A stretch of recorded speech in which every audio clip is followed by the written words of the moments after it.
In today's video, I'm going to show you how to remove call history in Microsoft Teams.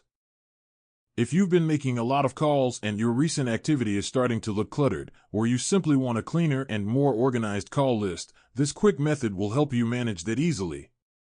Let's start by going to where your call history is located. On the left side of the Microsoft Teams interface, you'll see the navigation panel. From there, click on Meet.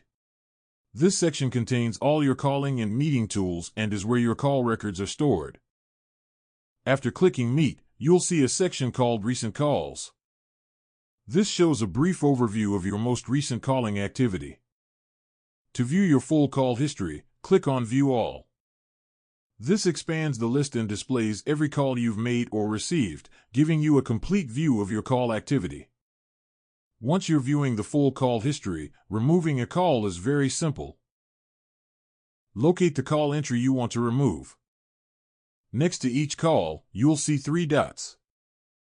Click on these 3 dots to open additional options for that specific call. From the menu, select Remove from View.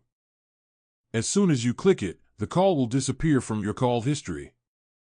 Keep in mind, this only removes the call from your personal view.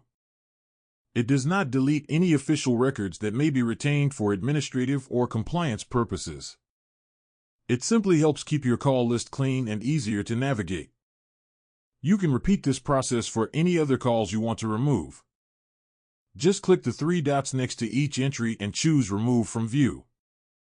This gives you full control over what appears in your call history, making your Microsoft Teams experience more organized and focused. And that's it.